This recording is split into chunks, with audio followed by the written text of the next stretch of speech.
उत्तर प्रदेश में मुख्यमंत्री थीं मायावती। और मायावती के सामने एक नाम आता है, किसी को सम्मानित करना था। सरकार जाती है, फिर दूसरी सरकार आती है, मुख्यमंत्री बनते हैं अखिलेश यादव। एक नाम आता है, सम्मानित करना था, सम्मानित करते हैं। सरकार आती है योगी आदित्यनाथ जी की, मुख्यमंत्री बनते हैं, नाम सामने आता है और वो सम्मानित करते हैं। यानी कह सकते हैं कि कोई सरकार आए, कोई भी मुख्यमंत्री बने, उनका नाम हमेशा सम्मान के लिए ज़रूर आता था। और जब सम्मानित करते थे तो हर कोई उन्हें सैल्यूट करता था। बात मैं पूरे उत्तर प्रदेश की करूं तो शायद ही कोई ऐसा पुलिस वाला, शायद ही कोई ऐसा ऑफिसर होगा जो उत्तर प्रदेश पुलिस में हो, जो उन्हें उनके नाम से न जानता हो। नाम से नहीं बल्कि काम से न जानता हो। तो आज मैं जिनके साथ हूँ, ये मेरे लिए बहुत बड़ी बात है। और मैं बात कर रहा हूँ RKS राठौर सर की, जो कि अपनी ज़िंदगी में एक से बढ़कर एक उन्होंने काम किए हैं। शुरुआती जीवन में वो प्रोफेसर रहे थे और प्रोफेसर से सीधे उत्तर प्रदेश पुलिस में अपना काम करते हैं, सेवा देते हैं और लोगों के दिलों पर राज करते हैं, चाहे वो आम जनता हो, चाहे वो पुलिस वाले हों। सर, आपका बहुत बहुत स्वागत है। Thank you. सर, सबसे पहले तो यही सवाल करूँगा कि कहानी तो खैर सुनाएंगे कि आप प्रोफेसर थे, प्रोफेसर से एकदम ये इधर क्यों स्विच किया? क्या क्या? देखिए, हर व्यक्ति के अपने जीवन के कुछ टारगेट्स होते हैं। तो मैंने भी दो ही टारगेट अपने रखे थे, दो ऑप्शन रखे थे कि फर्स्ट प्रेफरेंस लेक्चरशिप का ही था और दूसरा ये था कि कंपटीशन का। तो मैंने MSc पास किया, first division position I university में और मुझे लेक्चरशिप भी मिल गई मथुरा में डिग्री कॉलेज में। लेकिन वो पोस्ट टेम्परेरी थी, कंफर्म नहीं थी उसी दौरान। लेकिन मैंने मेहनत करके PhD कर लिया और साथ ही साथ कंपटीशन की तैयारी भी करता रहा। और चूँकि शिक्षा विद्या एक ऐसा दान है कि जितना बांटिए उतना बढ़ता है। सही।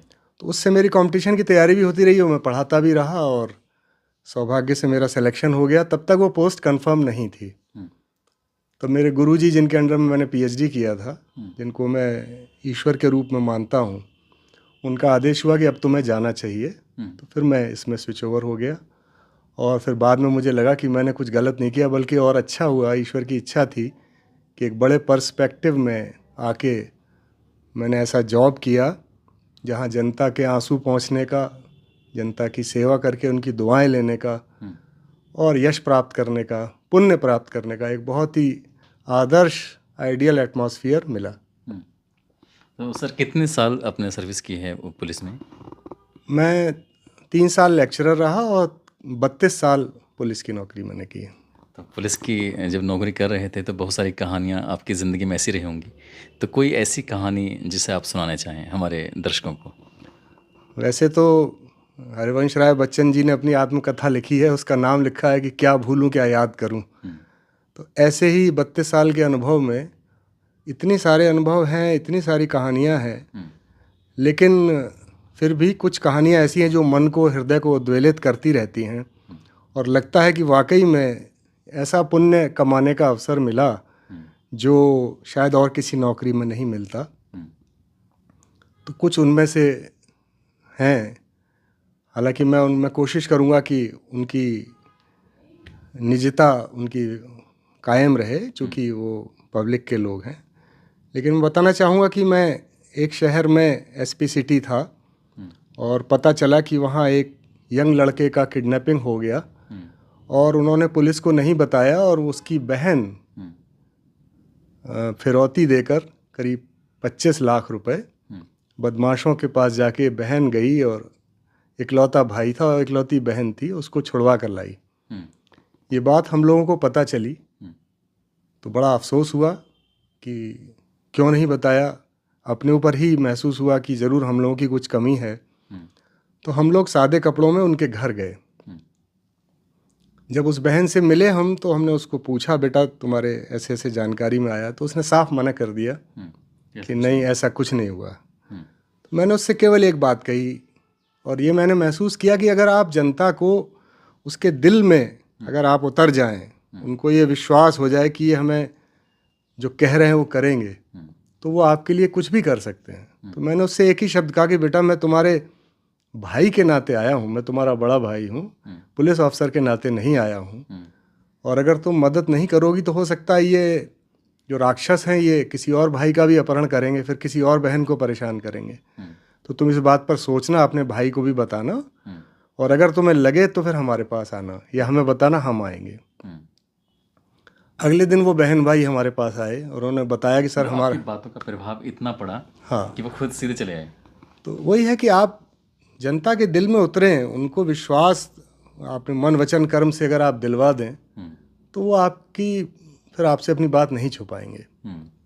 तो वो आए, उन्होंने बताया कि सर मैं अपने जा रहा था तो मुझे एक मोटरसाइकिल पे एक पुलिस की वर्दी में और एक और सादे कपड़ों में मिले, और उन्होंने मुझे रोका चेकिंग के बहाने, फिर मेरी गाड़ी में बैठ के मुझे ले गए और मेरे एक जगह जाके छुपा के रख दिया। और मैं 3-4 दिन बंद रहा, उसके बाद मेरी बहन ने आके मुझे छुड़ाया। तो हम लोगों ने फिर उनकी मदद लेके जितना हम लोग जान सकते थे पता किया और अपनी टीमें लगा दी, और सुबह दोपहर शाम रात हम लोग इस काम में लग गए। अल्टीमेटली हम लोगों को सफलता मिली और पता ये चला कि इसी एक बर्खास्तशुदा पुलिसकर्मी था जो बहुत ही दुर्दांत था, तो वो वर्दी उसने अपनी रखी हुई थी, वो वर्दी पहन के अपराध कर लेता था। तो हम लोगों ने पता चला कि उस व्यक्ति ने, उस अपराधी ने एक और अपहरण किया था। अच्छा। और उसमें उसने 1 करोड़ या 2 करोड़ रुपया रैंसम लिया था। तो वो सारे आइडेंटिफाई हो गए। ये कौन से सन की बात रही होगी सर? ये 97 के लगभग की बात है। मैं एक शहर में एसपी सिटी था। तो उस टाइम तो सर 1-2 करोड़ रुपए की बड़ी वैल्यू थी, जैसा आज। तभी तो, लेकिन उस व्यक्ति ने भी पुलिस को नहीं बताया था। अच्छा। तो हम लोगों ने अपनी टीमें लगाकर सफलता प्राप्त की। उन बदमाशों से मुठभेड़ हुई, वो बदमाश मारे गए। उनके घर की जब तलाशी ली गई तो अपने डबल बेड में जो गद्दे की जगह जो होता है स्पेस, वो नोटों से भरे हुए थे। वो सारे नोट बरामद हुए और एक दुर्दांत अपराधी का अंत हुआ। पुलिस मुठभेड़ में मारे गए, हमारे जवान भी घायल हुए, लेकिन एक दुर्दांत अपराधी का अंत हुआ। और मुझे सबसे ज़्यादा खुशी इस बात की हुई कि मैंने उनकी आंखों में आंसू देखे। उन आंसुओं में श्रद्धा भी थी, आभार भी था और खुशी भी थी। और साथ ही साथ आज भी मुझे राखी के दिन वो बहन आज भी याद करती है, क्योंकि मैंने अपना प्रॉमिस पूरा किया। वो जो भाई है वो मेरा बहुत अच्छा दोस्त है। तो आई थिंक इससे बढ़ के और क्या अचीवमेंट हो सकता है, या क्या सुख मिल सकता है, या क्या कौन सा पुण्य नहीं मिल सकता। तो ये मैंने पाया कि पुलिस में आके मैंने ये अर्न किया। इसी तरह से एक और सिटी में मैं था, तो वहाँ एक व्यापारी, सिटी तो बता ही सकते हैं। नहीं उसको रहने दीजिए। जी। तो वहाँ भी एक अचानक खबर आई कि एक व्यापारी अपनी ऑफिस जा रहे थे, फैक्ट्री जा रहे थे। उनके साथ एक सज्जन और थे जो उस जनपद के, उस नगर के बड़े सम्मानित व्यक्ति थे। वो भागते हुए थाने आए। उन्होंने कहा कि साहब फलाने व्यापारी का अपहरण हो गया है। तो मेरे छूटते मुंह से निकला कि उनसे बड़े व्यापारी तो आप थे, आपका क्यों नहीं किया उन्होंने? वो तो बहुत अननोन है। एक सवाल, जैसे एक policing is a, it requires a strong common sense also ना। पुलिसिंग का मतलब है कि आप कॉमन सेंस का प्रयोग करें। तो मैंने कहा आपका क्यों नहीं हुआ, आपको क्यों नहीं टच किया? Because you are a known figure and you are a more rich and you can big renowned industrialist than to him. आप बच गए और वो चले। हाँ, ये एकदम दिमाग में आया। ये कहना सिक्स सेंस धीरे धीरे डेवलप होने लग। जैसे आप जर्नलिज्म में आपके भी बहुत सारा सवाल उठते होंगे, आप सही चीज़ को पहचानते होंगे। इस बात पे मैंने देखा कि उनकी बॉडी लैंग्वेज डिस्टर्ब हुई, एकदम से उनके होठ थरथराए और आंखों में फ्लिकरिंग हुई। तो इतना काफ़ी है ये जानने के लिए कि there is something fishy about him.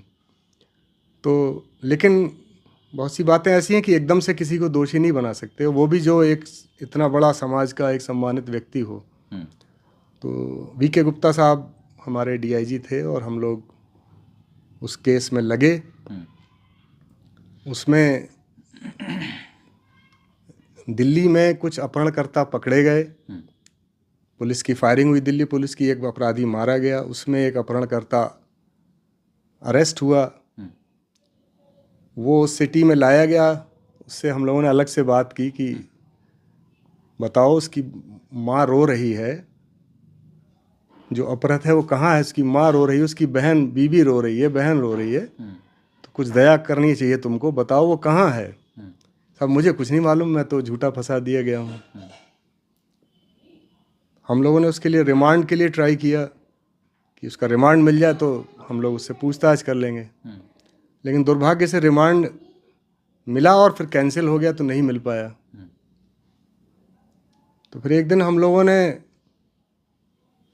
जब उसको कचहरी से जेल ले जा रहे थे, तब हम लोगों ने उसको अपना तरीका अपनाया। हमने कहा गाड़ी खोलो, इनको जाने दो। हमने कहा अब तुम आज़ाद हो जाओ, हम मान लेंगे तुम भाग गए। देन ही कुड अंडरस्टैंड कि अगर मैं अब भागा तो फिर शायद मैं बच ना पाऊँ। तो इमीडिएटली उसने हमारा मोबाइल लिया और 2-3 जगह फ़ोन किया, और शाम तक अपहृत जो है अपने घर पहुंच गया। क्या बात है। और उसने बताया कि सर मुझे उन्होंने आने जाने के पैसे और दिए, और ये कहा अब तुम जल्दी यहाँ से निकल लो। आज भी वो सज्जन जो हैं, और वो जो सज्जन थे जो उनके साथ थे, वो भी जेल गए। सारी कॉल डिटेल्स मैच हो गई कि उनका उन अपराधियों से संबंध था। वो जेल गए, अपराधी जेल गया, और ये भला व्यक्ति छूट कर आ गया।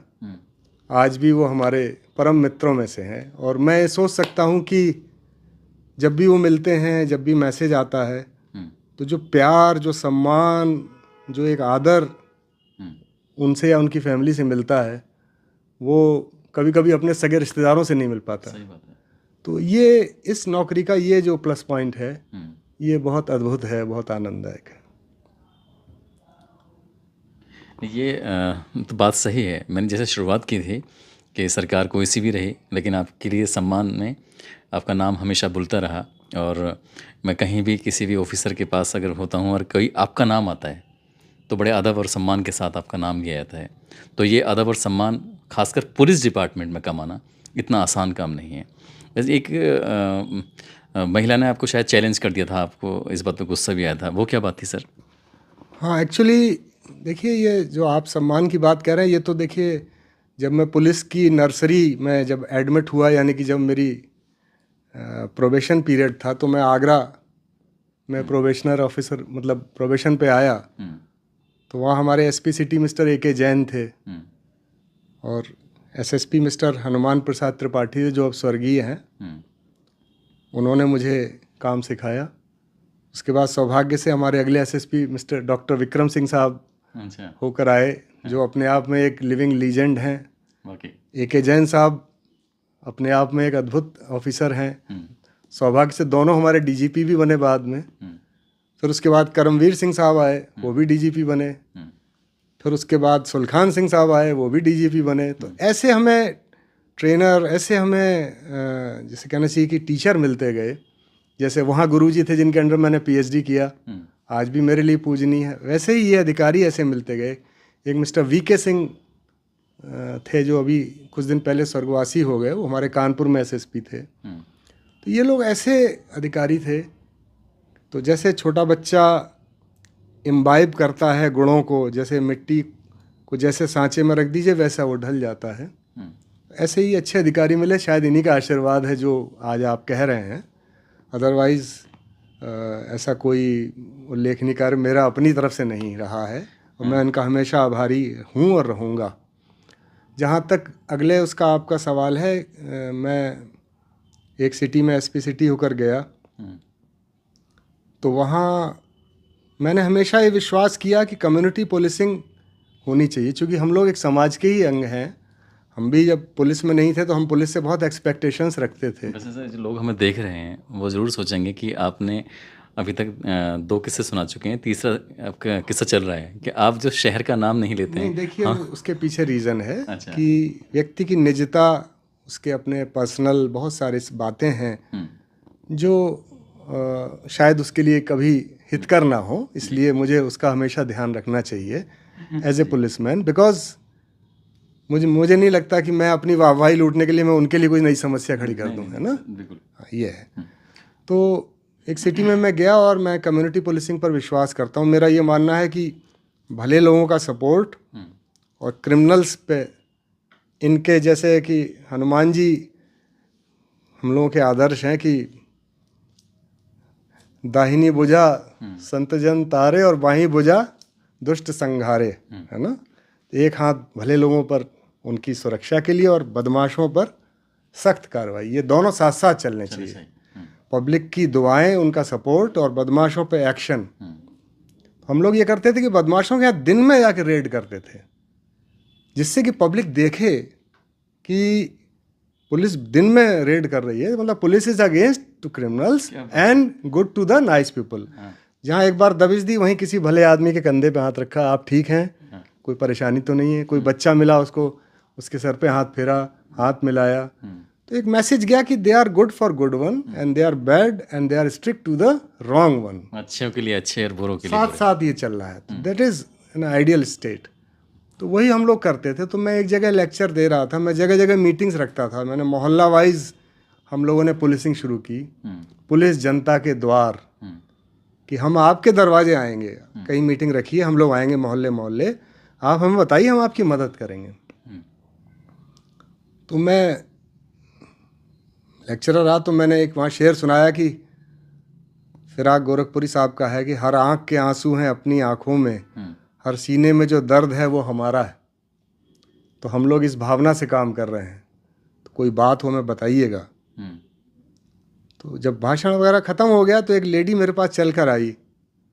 उन्होंने कहा कि आप जो ये सब बोल रहे हैं आदर्श बातें, तो ये कुछ करेंगे भी या आप खाली लेक्चर दे के चले जाएंगे? तो मुझे बड़ा बुरा लगा।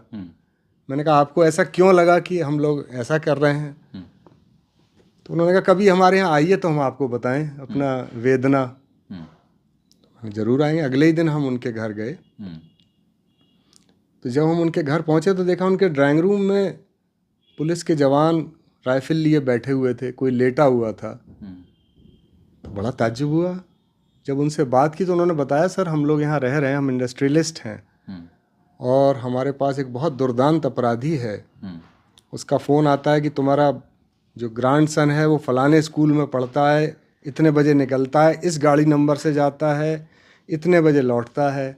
आपका बेटा इस गाड़ी नंबर से इस फलानी फैक्ट्री में जाता है, इधर के रास्ते से जाता है।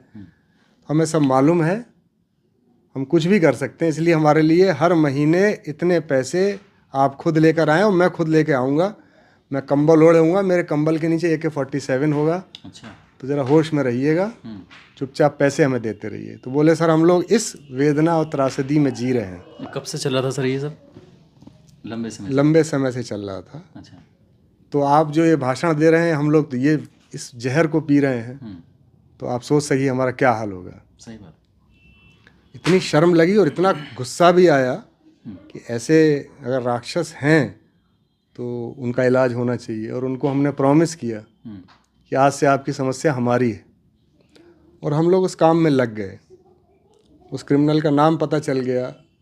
उस समय मोबाइल फ़ोन्स की शुरुआत हो रही थी, तो बहुत ज़्यादा ये सर्विलांस का सिस्टम उस समय इतना डेवलप नहीं था। ये बात होगी 94 95 की।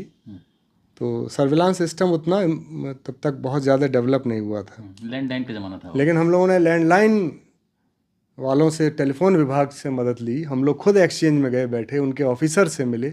वही है कि जहाँ चाह वहाँ राह। जब आप कहीं किसी काम में लगे रहेंगे तो आपको सफलता मिलेगी। उन्होंने मदद की and we could locate that person. और अल्टीमेटली एक बार पुलिस मुठभेड़ हुई और उसमें वो दुर्दांत अपराधी मारा गया। तो रात के 3 बजे मैंने उनको फ़ोन किया कि अब आपके पास कोई फ़ोन तो नहीं आया? बोले इधर 1 हफ्ते से कोई फ़ोन नहीं आया। वो तो मर चुका था। मैंने कहा अब आपके पास कोई फ़ोन नहीं आएगा। क्यों? तो वो समझे नहीं। बोले क्यों? हमने अब ठीक है, अब आप सो जाइए, चैन की नींद सोइए। आज भी वो बहन हमको राखी भेजती हैं। आज भी वो सज्जन हमें फ़ोन से आधा घंटे बात करते हैं। और हम उनके मतलब जिसे कहना चाहिए छोटे भाई के रूप में, परिवार के सदस्य के रूप में है। तो आई थिंक ये जो आनंद है, ये जो खुशी है, ये जो सम्मान है, ये शायद और किसी जॉब में नहीं मिलता। और बड़ी खुशी होती है जब आदमी एक भय मुक्त होता है, तो बड़ी खुशी होती है। और एक वो पुलिस के बारे में उसका एक जब परसेप्शन चेंज होता है, तो वो एक बहुत ही इम्पॉर्टेंट अचीवमेंट है। आपने एक छोटी सी किताब लिखी है और उसमें डायरेक्शन दिए हुए हैं कि आपको कैसे करना है, सभी वर्गों के लिए आपने उसमें मैसेज दिया है। तो उसके बारे में थोड़ा बताएंगे सर, क्या है? निश्चित रूप से। एक्चुअली मैं चूँकि लेक्चरर रहा हूँ और मेरा डॉक्यूमेंटेशन में मैंने पीएचडी साइंस में किया, वनस्पति शास्त्र में किया है। हमारे डॉक्टर विक्रम सिंह साहब भी बॉटनी में ही पीएचडी हैं, तो मेरे आदर्श रहे, तो वो भी बॉटनी में हैं। तो हम लोगों ने मैंने जहाँ रहा तो वो जो अनुभव मैंने पाए, चूँकि देखिए ऐसा है कि सामान्य जनता बहुत भोली है, उसको राजनीति के बारे में डिस्कस कर लीजिए, पुलिस के वो फिल्मों के बारे में डिस्कस कर लीजिए, शेयर्स के बारे में डिस्कस कर लीजिए, और दुनिया भर की बातों के बारे में डिस्कस कर लीजिए, उसमें तो बढ़ बढ़ के जानकारी रखता है। लेकिन बरसात होगी तो छाता लेके निकलेगा, धूप होगी तो चश्मा लगा के निकलेगा। लेकिन अपराध और अपराधियों के बारे में वो इतने भोले हैं कि उनकी वो परसेप्शन उतना शार्प नहीं है, इसीलिए वो धोखा खा जाते हैं। तो जैसे कोरोना, जैसे बैक्टीरिया, वायरस, चिकनगुनिया, ये बीमारियां हैं, ये लापरवाही से हो जाती हैं। इसी तरह से जो ये बैक्टीरिया, वायरस और चिकनगुनिया के रूप में अपराधी रूपी वायरस और बैक्टीरिया हैं, ये भी एटमॉस्फेयर में मौजूद हैं। और अगर इनसे सतर्कता नहीं रखी जाएगी, इनसे बचाव नहीं किया जाएगा, तो ये अटैक कर देते हैं। सही बात। तो अपने अनुभवों से मैंने जो पाया कि जैसे महिला संबंधी अपराध थे, मैंने एक दफ़ा बरेली में मैं डीआईजी था तो एक सर्वे करवाया, तो मैंने उसमें ऑप्शंस बनाए कि जो महिला अपराध हैं और जो फैक्टर्स हैं। तो अपराध में जैसे छेड़छाड़, बलात्कार, अपहरण, मर्डर, और फैक्टर्स में प्रेमी, रिश्तेदार, पड़ोसी या अन्य, ये रखे। तो आप ताज्जुब करेंगे कि 95% जो अपराध थे इस तरह के, वो या तो पड़ोसी या प्रेमी या रिश्तेदार इनके द्वारा किए पाए गए, और 5% अन्य फैक्टर्स में आए। तो ये एक आई ओपनर है देखा जाए तो, कि हमारे बच्चियों को, हमारे समाज के लोगों को ये ध्यान नहीं रह पाता कि जो पड़ोसी है या जो रिश्तेदार है या जो प्रेमी है, ये धोखा दे सकता है, बच्ची का नुकसान कर सकता है। तो इन सारे अनुभवों को अपराध के, सामाजिक अपराध के में क्या करें क्या ना करें के रूप में हम लोगों ने एक किताब में कंपाइल किया, जिसका नाम सुरक्षा सर्वोपरि दिया गया। सुरक्षा security is extreme, it is the top most thing. अगर जैसे हमारे बुजुर्ग कहा करते थे ना, जान है तो जहान है। अगर आप जीवित हैं तभी तो आप जहान को देखेंगे। तो सुरक्षा सर्वोपरि नाम दिया, और इसमें डू एंड डोंट्स लिखे, व्यापारियों के लिए, बुजुर्गों के लिए, महिलाओं के लिए, बच्चों के लिए, और समाज के अन्य लोगों के लिए, और इवन जो सर्वेंट्स और जो चौकीदार या अन्य गार्ड्स वगैरह हैं, उनके लिए अगर रखें तो उनसे क्या प्रोफार्मा भरवाया जाए। तो ये हम लोगों ने किताबें बनवाई। जब मैं एज एसएसपी नोएडा था, एसएसपी फैज़ाबाद, अयोध्या, फिर लखनऊ में एज डीआईजी, आईजी, ये किताबें बनवा के पब्लिक को फ्री बंटवाई, पब्लिक की मीटिंग करके उनको बंटवाई। इसमें अपने नंबर्स दिए और ये डूज एंड डोंट्स लिखे कि कृपया इनको पढ़ लीजिए एक बार, तो आप कम से कम अपराध से बचेंगे।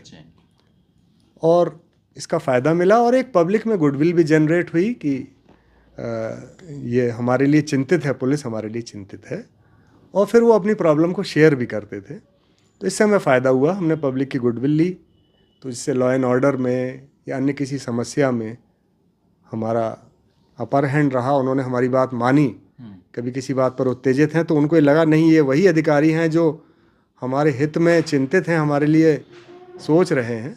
तो अगर उनको हम लोगों ने समझाया तो जो एक गुडविल होती है जो अर्न करनी चाहिए, वो हम लोगों ने अर्न की, और अपराध में भी कमी आई। बहुत ही शानदार। बस एक अंतिम सवाल है, और सवाल ये है कि जैसे आपकी लास्ट पोस्टिंग जो रही है वो कहाँ रही है और किस पद से आप रिटायर हुए? मैं आईजी रेंज लखनऊ के पद से रिटायर हुआ, और यहाँ मैं लखनऊ में मैं एसपी सिटी भी रहा, 2.5 साल पुराने शहर में एसपी वेस्ट, और 1.5 साल एसपी ईस्ट, जो ये जिसमें विधानसभा और माननीय मुख्यमंत्री निवास, राजभवन आदि आते हैं। तो 4 साल में एसपी सिटी रहा। तो यहाँ के जो त्यौहार हैं, ख़ास तौर से रमज़ान के या मुहर्रम के, ये बड़े टिपिकल होते हैं। तो ये सक्सेसफुली हुए। तो लास्ट पोस्टिंग मुझे फिर यहाँ पर एस DIG रेंज लखनऊ बनाया गया और फिर मुझे यहीं IG पद से रिटायर किया गया। तो ये मुझे बड़ा सम्मान मेरे अधिकारियों ने, मेरे विभाग ने मुझे दिया। मैं उम्मीद करता हूँ कि आपको सर के साथ जो बिताए हुए पल हैं बहुत अच्छे लगे होंगे। अपनी ज़िंदगी से जुड़े हुए कई किस्से उन्होंने सुनाए हैं और किस तरह से उन्होंने एक के बाद एक लोगों का दिल जीतते चले गए और जहाँ जहाँ रहे वहाँ उनके चाहने वालों की लंबी कतार लग गई। अब एक नई कहानी के साथ फिर आपसे मुलाकात होगी। तब तक आप अपना ख्याल रखें, सुरक्षित रहें। जय हिंद, जय भारत।